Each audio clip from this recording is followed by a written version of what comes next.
is happening? Well, I can confirm, as I have publicly stated, that we have put the mayor, Raz Baraka, under arrest.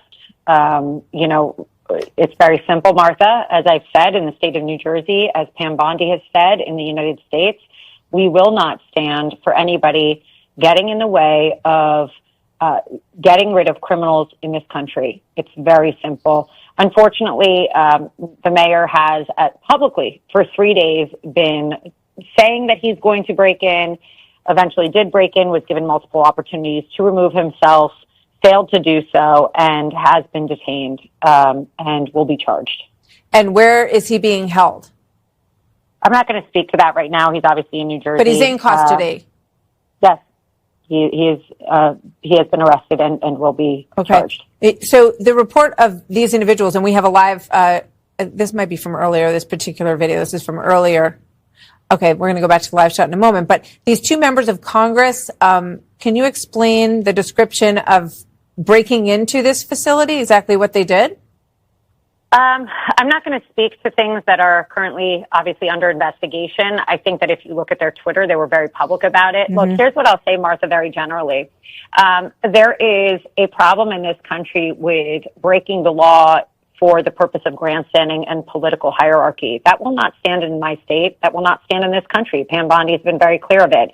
If you want to take taxpayer dollars and fly to Venezuela or wherever and meet with MS-13 gang members and use your name to encourage criminals in this country, that will not work here. It's very simple. My job as U.S. Attorney in New Jersey is to protect the New Jersey citizens, to prosecute them, and to run the feds. And that is what we're doing. And when the mayor decides to break the law, when congressmen sneak through gates, there's a problem with that. The truth of the matter is this.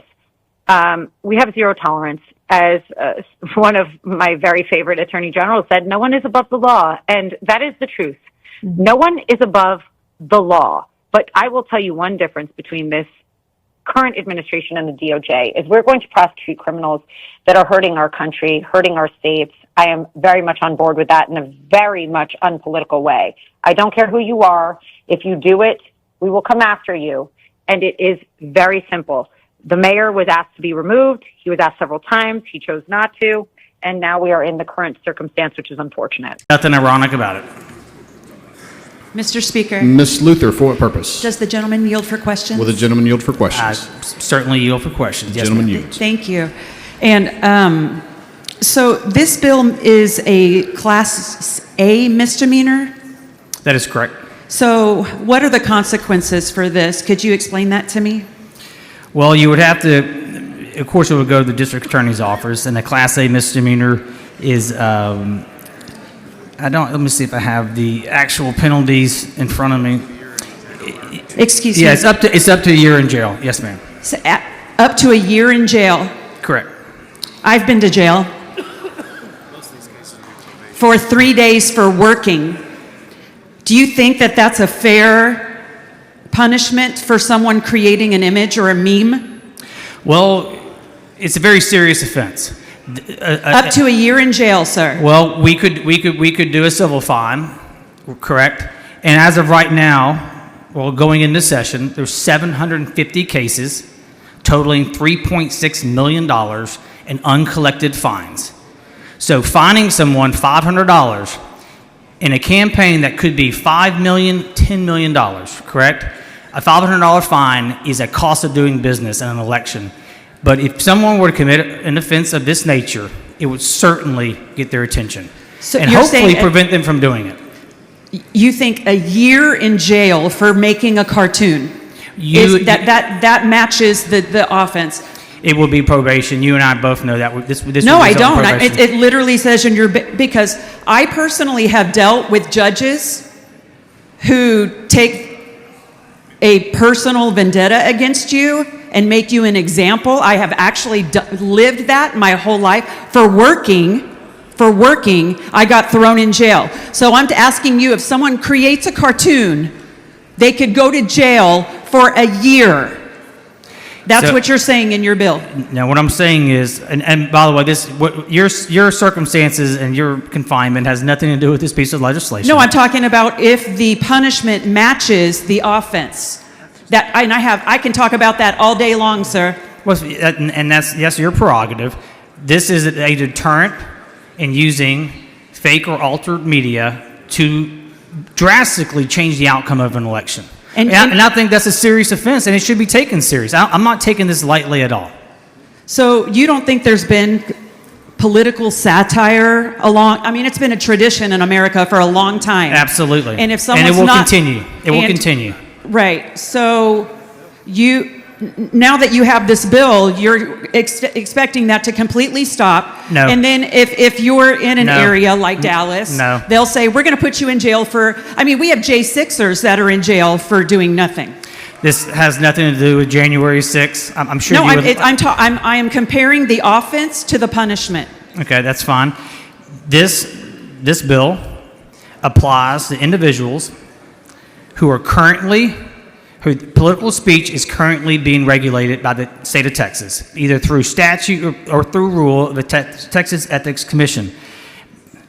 The persons, line 10 through 18, are already required to have disclosures. They have to have political ad paid for by.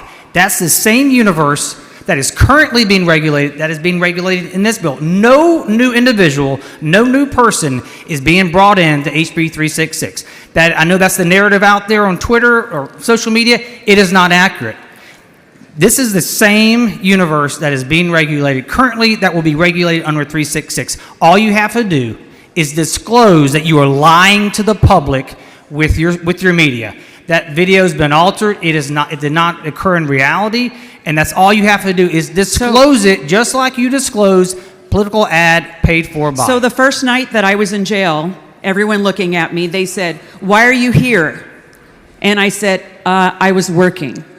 And can you imagine someone going to jail for a year and they say, "What are you in here for?" And they say, "I drew a cartoon." Well, it wouldn't apply to them unless they are currently also not following the law. I will not be voting for this bill. Thank you. Breaking.